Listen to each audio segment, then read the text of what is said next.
ataupun Bulan Keluarga Kebangsaan 2020, dan bila kita bercakap berkenaan keluarga ni, antara yang menjadi tunjang utama, tulang belakang kepada keluarga adalah wanita.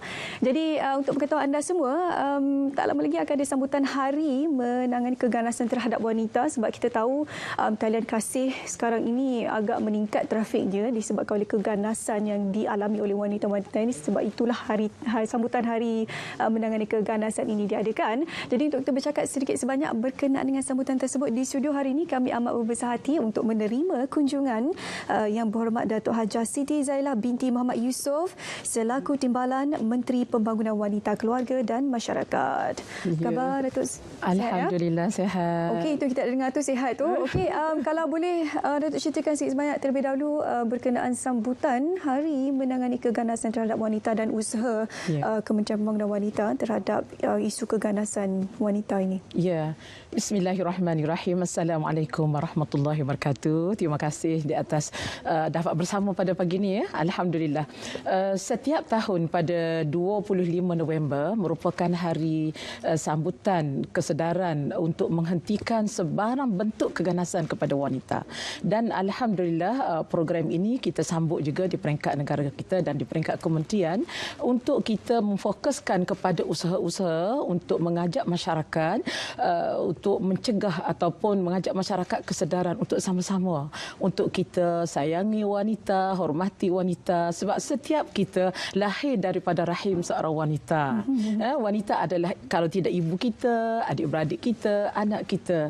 Jadi di kementerian kami sangat mengalu-alukan supaya semua pihak untuk sama-sama kita menangani isu keganasan terhadap wanita ini, dan kita mengajak masyarakat supaya dalam masyarakat kita ini masyarakat yang sentiasa prihatin tanpa mengira agama, bangsa dan kaum.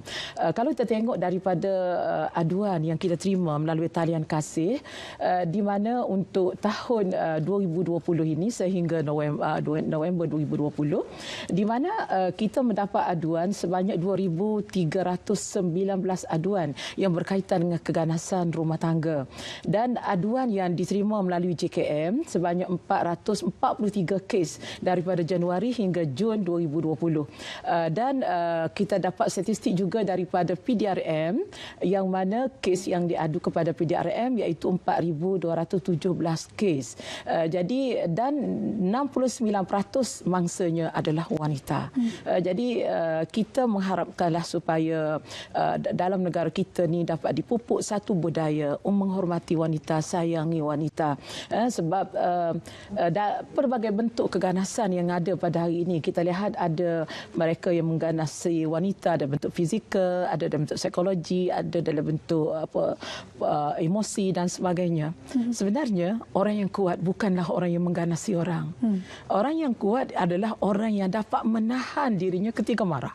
Jadi inilah kelebihan bagaimana orang yang dapat menahan diri daripada marah. Sebenarnya di sinilah dapat memendung diri dia daripada melakukan keganasan terhadap orang lain. Jadi sebab itulah kita mengharapkan semua masyarakat kita di luar sana untuk sama-sama bersama dengan kerajaan, untuk sama-sama kita memberi kesedaran kepada masyarakat untuk sama-sama kita sayangi wanita, hormati wanita, dan kita hentikan apa jua bentuk keganasan kepada wanita. Dan saya menyuruh kepada wanita-wanita kita semua supaya berani tampil untuk melaporkan diri sekiranya mereka diganasi. Jangan takut. Kita di Kementerian Pembangunan Wanita, Keluarga dan Masyarakat, kita menjalani pelbagai usaha, terutama termasuk kolaborasi dengan kementerian-kementerian yang lain untuk memastikan isu-isu yang berkaitan dengan keganasan wanita ini dapat ditangani sebaik mungkin. Termasuk kerjasama yang baik kita buat bersama dengan PDRM, bersama dengan KKM, Kementerian Kesihatan, dan begitu juga NGO-NGO dan banyak lagi agensi-agensi kerajaan yang lain. Dan alhamdulillah yang terbaru kita sedang berusaha menjalani kolaborasi dengan Kementerian Agama untuk memastikan institusi agama juga memainkan peranan yang sangat penting dalam menangani apa jua bentuk keganasan supaya kita sama-sama dapat melindungi golongan ini, terutama melibatkan wanita dan anak-anak ini supaya tidak menjadi mangsa keganasan. Datuk, mengikut data yang dikeluarkan, 1 daripada 3 wanita akan akan mengalami sekurang-kurang sekali dalam hidup mereka keganasan rumah tangga ataupun fizikal ataupun sexual violence, keganasan dalam bentuk fizikal dan juga seksual. Itu sebelum pandemik. Satu daripada tiga. Sekarang ini kita menghadapi pandemik, dikabarkan lebih banyak meningkat peratusan tersebut. Jadi bentuk-bentuk keganasan yang mungkin Datuk boleh kongsikan sepanjang pandemik dan apa yang wanita perlu hadapi sepanjang pandemik ini apabila mereka menjadi salah seorang mangsa kepada bentuk-bentuk keganasan ini. Ya, terima kasih. Kalau kita tengok dalam suasana pandemik ini, pelbagai cabaran yang kita fahami suasana ini berlaku dengan keadaan apabila berada di rumah tempoh lama. Ada yang mereka tertekan kerana tak dapat keluar, ada berdepan dengan masalah anak-anak apabila mereka tidak ke sekolah. Jadi bagi saya inilah sebenarnya ruang yang terbaik. Sepatutnya setiap keluarga dalam negara kita mengambil peluang dan masa ini untuk kita mendidik keluarga kita, untuk kita memastikan pembentukan keluarga yang sejahtera, terbina dalam keluarga. Jadi kita tidak mahulah ruang yang ada semasa kita bersama keluarga ini digunakan untuk perkara-perkara yang negatif. Sepatutnya kita mengambil kesempatan ini untuk membina keluarga yang program-program yang membina keluarga yang sejahtera. Sebagai contoh, inilah ruang untuk kita sama-sama memupuk kasih sayang kita. Kalau orang Islam mungkin boleh solat berjemaah bersama, boleh belajar ilmu bersama, makan bersama, masak bersama. Kita boleh saling mengajar ataupun belajar pembelajaran dengan anak-anak. Jadi ini ada sangat penting. Jadi sebab itulah dalam berdepan dengan pandemik COVID-19 ini, saya harap setiap keluarga seharusnya prihatin terhadap ahli keluarga dan hendaklah kita banyakkan sabar dalam keluarga, terutama dalam kita menangani isu-isu yang berkaitan dengan permasalahan dalam keluarga, iaitu mestilah kita ada sifat saling hormat menghormati. Jadi apabila tidak ada sifat saling menghormati, inilah yang menyebabkan kita ada setengah pihak yang mengambil keruan di atas kelemahan seseorang untuk mengganasi. Dan mereka yang diganasi itu mungkin sedikit trauma dan tidak tahu sebenarnya terdapat satu akta dan juga undang-undang yang melindungi mereka. Jadi mungkin saya rasa sesuai untuk Datuk kongsikan apakah antara undang-undang tersebut dan mungkin dari segi undang-undang apa yang mereka boleh lakukan untuk membela nasib mereka.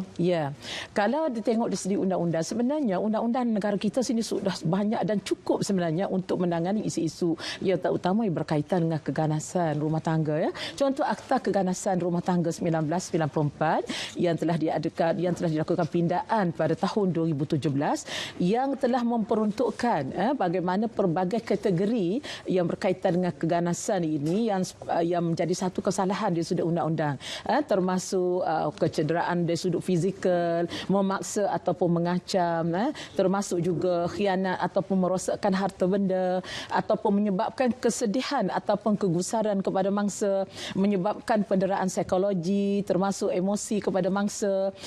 Jadi semua ini adalah merupakan kesalahan mengikut Akta Keganasan Rumah Tangga. Tapi yang paling penting di sini ialah mereka wanita ataupun mereka yang diganasi ini mesti berani tampil untuk memberi aduan kepada pihak yang berkuasa. Jadi insya-Allah kami di pihak kerajaan berusaha dengan sedaya upaya mungkin untuk membantu. Kita ada undang-undang yang cukup dan kita ada pihak penguasa yang bertanggungjawab. Saya harap mereka yang terlibat dengan yang diganasi ini hendaklah berani untuk menyatakan untuk tampil ke hadapan dan mereka ini jangan rasa takut mereka lepas ni mereka tiada lagi siapa yang memelihara mereka. Kalau contoh mereka diganasi oleh suami mereka. Tiada siapa lagi. Risau dengan mungkin siapa lagi yang akan bagi nafkah. Sebenarnya apabila kita diganasi sebenarnya kita dizalimi. Jadi jangan biarkan diri kita dizalimi. Jangan biarkan diri kita dikasari dan diganasi. Kita ada undang-undang. Sebab itulah wanita Malaysia harus celak undang-undang. Harus sedar, mempunyai kesedaran.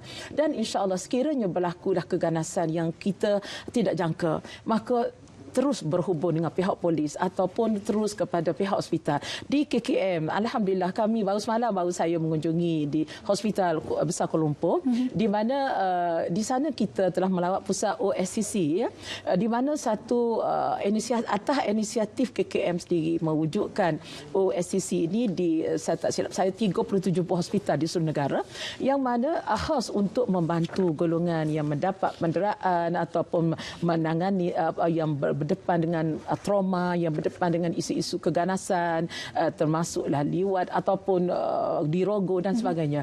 Jadi saya harap keluarga yang terlibat maknanya harus tampil, jangan segan untuk mengukakan masalah yang mereka hadapi untuk kita bantu. Dan kita di Kementerian Wanita kita ada JKM, kita ada pegawai pelindung kita yang sentiasa bersedia untuk membantu golongan-golongan yang kasih. Malah kita ada rumah-rumah pelindungan, rumah-rumah selamat untuk kita membantu golongan mereka ini. Dan di pihak PDRM juga kita ada pasukan D11 yang sangat efektif untuk membantu golongan wanita yang berdepan dengan isu-isu sebegini. Banyak sebenarnya agensi-agensi kerajaan yang sentiasa bekerjasama dengan Kementerian Pembangunan Wanita untuk membantu wanita-wanita juga membela nasib mereka di luar sana. Terima kasih kepada YB Datuk Hajah Siti Zailah binti Muhammad Yusof selaku Timbalan Menteri Pembangunan Wanita, Keluarga dan Masyarakat bersama kami hari ini untuk berkongsi berkenaan dengan topik keganasan terhadap wanita.